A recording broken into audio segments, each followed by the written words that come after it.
Good morning, everybody, and welcome to Roots and Resilience podcast. I hope you are all keeping well. At the time of recording this, we are on the Tuesday of heatwave in June. It is already flipping hot, and I am recording this in the morning. So I just wish you all luck, and hopefully, for those who are really struggling with their children, Laura and I spoke a couple of weeks ago about how to navigate these heat waves with our kids to try and make them feel as comfortable as we possibly can. So if you haven't already, check out that episode. Sorry, excuse me. For regular listeners, you can probably tell something's a little bit different this morning. The lovely Laura can't make it today. She is not applying for the job as the new Prime Minister. Please do not panic. She will be back with us next week. It's just a one-off. Just super busy because she's incredible. So we will think of Laura as I'm chatting away to you, and I'm really sorry you're going to have to listen to me for the whole of this episode all by myself. So hopefully I'll make sense to you. So we're going to do a little bite size today.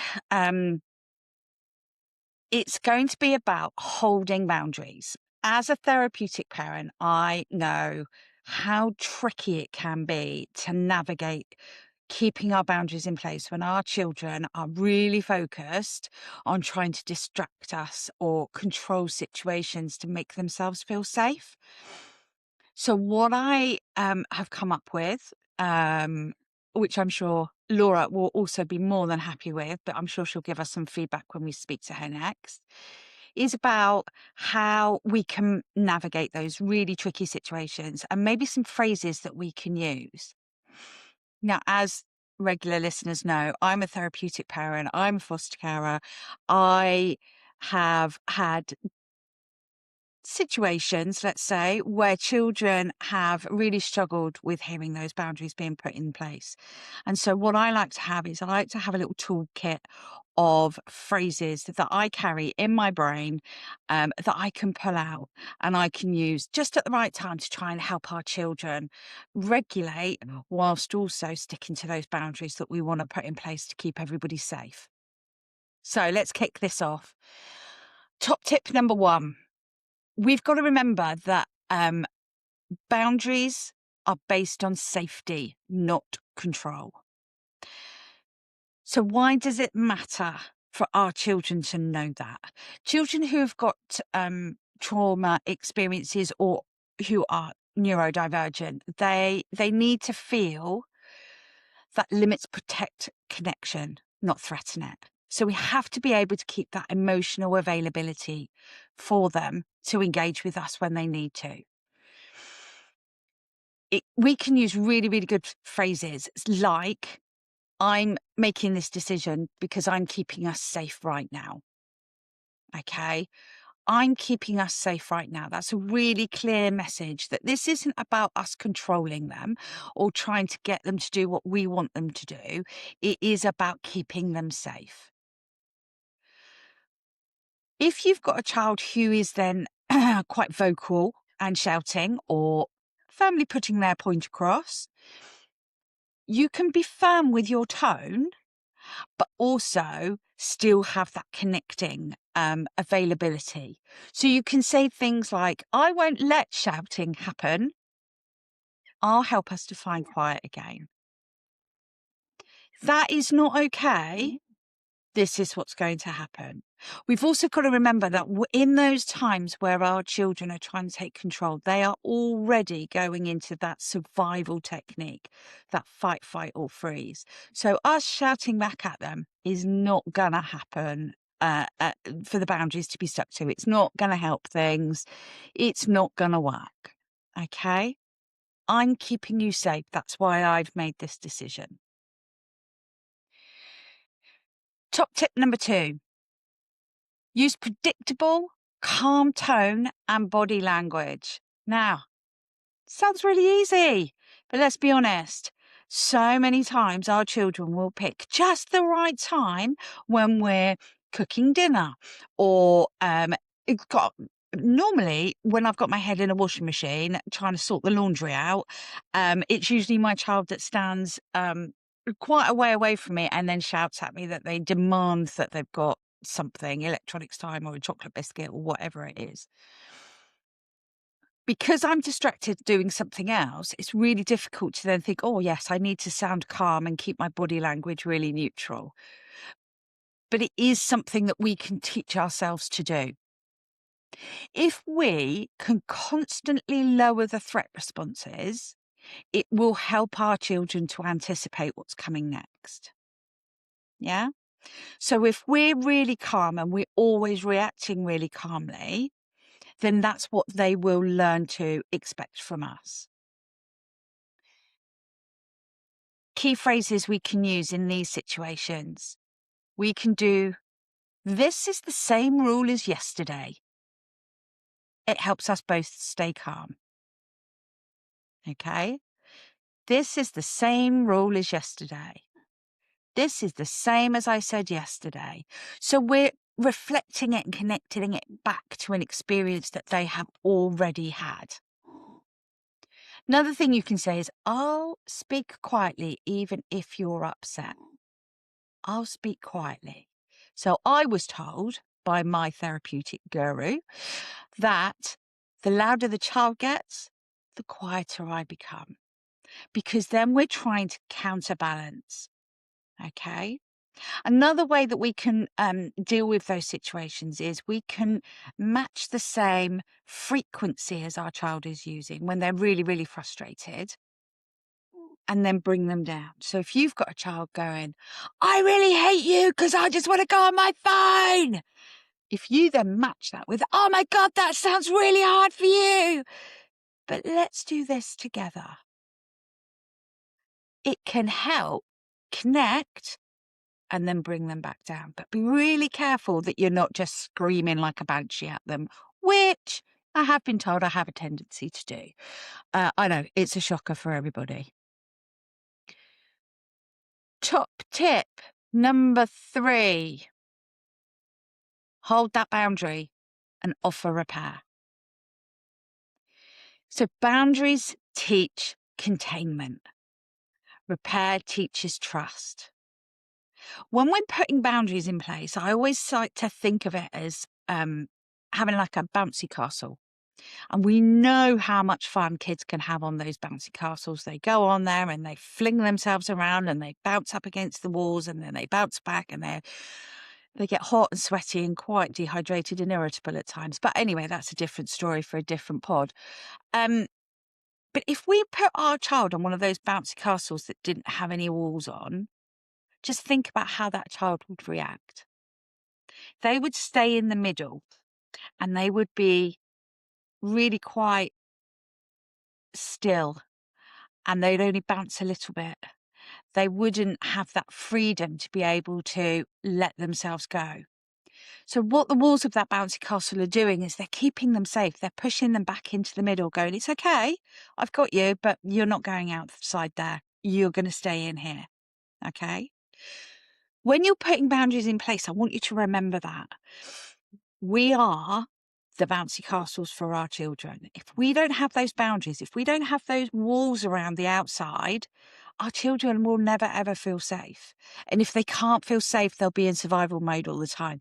And if they're in survival mode all the time, then they will just not be able to grow and learn and engage and develop new skills.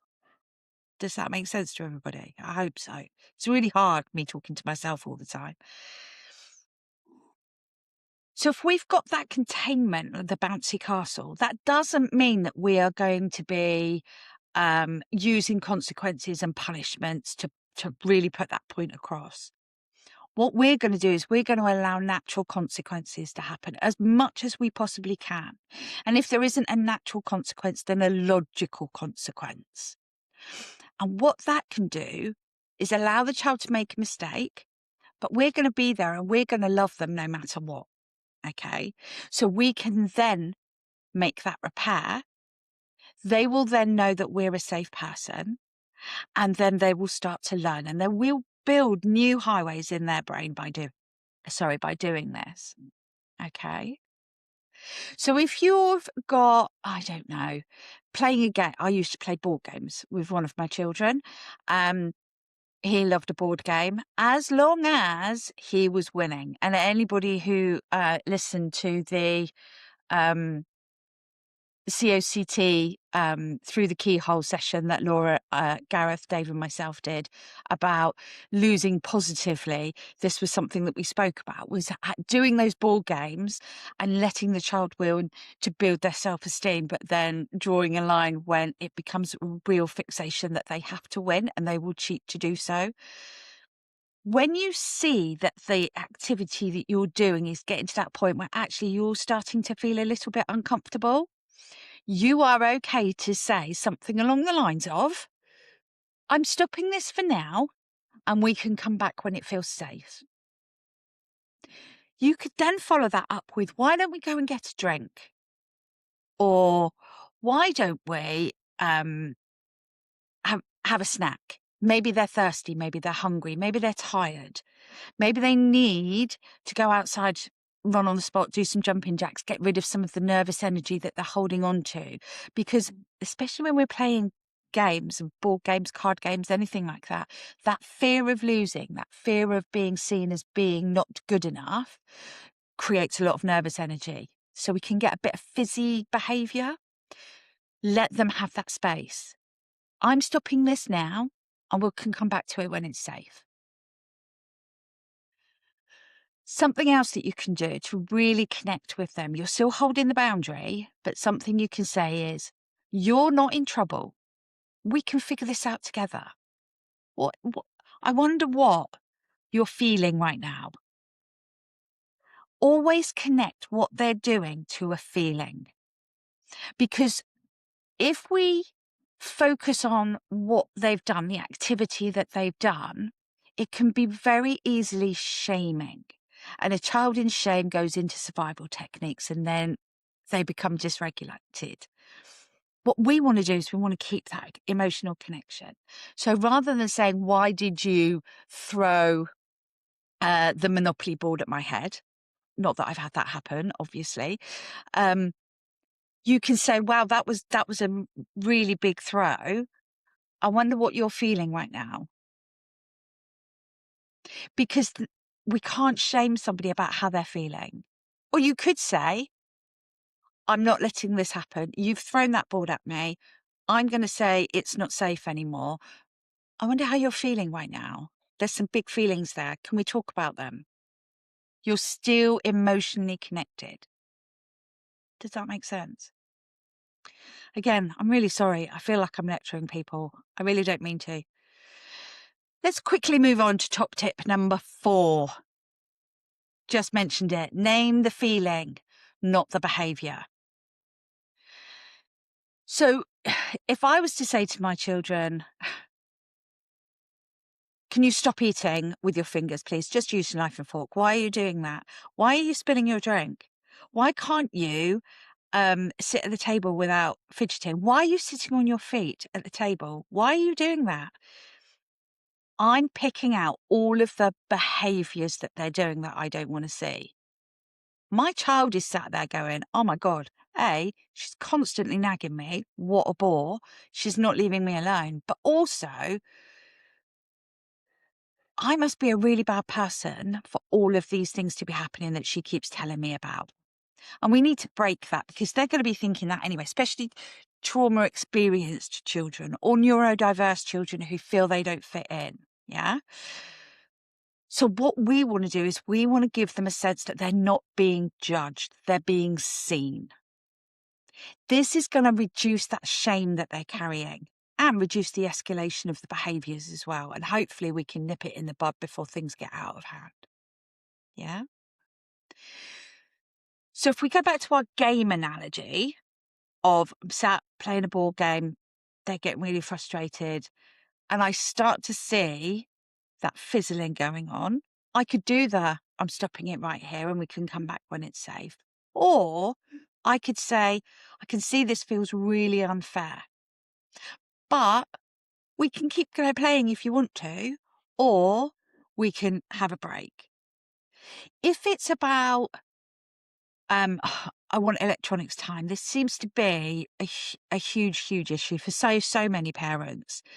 You know, I want my phone, I want my Xbox. Can I go on the tablet? But why? Why can't I go on my tablet? I want to go on my tablet now. And they don't just ask once. Let's be honest. They ask about 7 times all in a row, and you've already said no, and now you're like running out of ways to say no. This is a really good way of stopping it.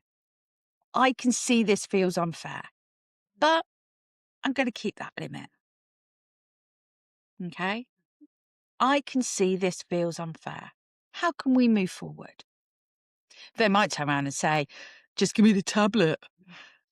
Not necessarily the right way forward, but we're trying to still keep that connection with them. Yeah.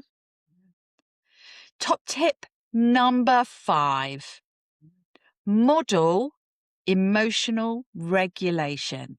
Oh, sounds so easy. Of course we can do that. Maybe not. So if my nervous system is calm, I can co-regulate my child. If I am dysregulated, I am fighting fire with fire because 2 dysregulated people cannot calm one another down. Okay? So if it's getting to the point where you feel you have said no, they've asked again, you've still said no, they've asked again, you've been therapeutic, you've said no, it's the same as yesterday, they're still going, I don't think it's safe right now. They're getting more and more angry. They're getting more and more loud. They're just really fizzing. And it's now like, for God's sake, I've told you already. We can't say that to our children, and we know that.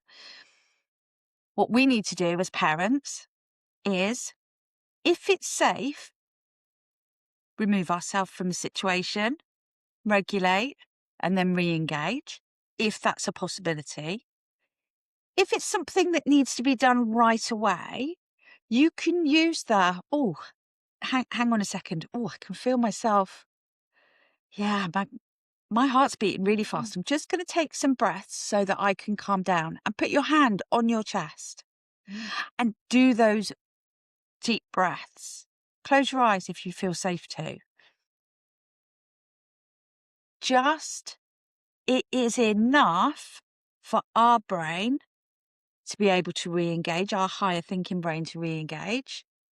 And then we are then in a position to co-regulate. We can carry our children's emotions. We know, because we've got our rational thinking, logical brain on, this is just a little blip. It will pass. We can get through it. Whew. Just taking a breath so I can just steady myself a minute. Hang on. I'm really interested in what you're saying. Just give me a sec. Another thing to do is, let's pause together. We can start again when we're both ready. Let's both go and do some breathing together. If my children are dysregulated, they might turn around and go, I ain't doing that, and storm off into another room.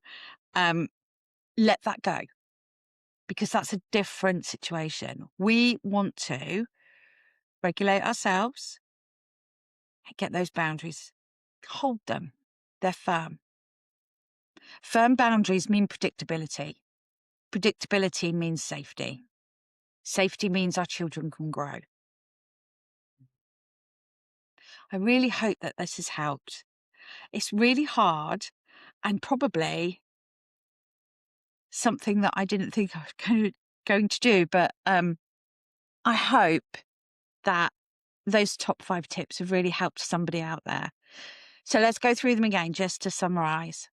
Top tip number 1, anchor boundaries in safety, not control. Yeah. Number 2, use predictable, calm tones and body language. Top tip number 3, hold the boundary and offer support. Number 4, name the feeling, not the behavior. And number 5, model emotional regulation. Okay? If we can do even one of those top tips, I think You may not see an immediate response, but I think that you will see a change in the pattern of your children's behaviour. And a change in the pattern of your children's behaviour also means a change in your behaviour, and things will be calmer for you and they won't be as stressful. And that's where we all want to get to, really. And breathe. Hopefully, like I say, that's been of help. I'd love to hear your feedback. Please do get in contact if there are any questions that today's episode has raised with you or about any of the other ones. I know school is a massive subject. We very briefly covered that in our last episode. So, yeah. Thank you so much for listening to me pratter on for quite a while. Send your questions in either through our Facebook page or through our email, rootsresilience@outlook.com. Don't panic. I won't be doing many of these. It's only because Laura couldn't make today. She will be back with us and everything will be fine. We'll be back to normal. Take care. Don't melt in the heat, and I will see you all soon. Thank you.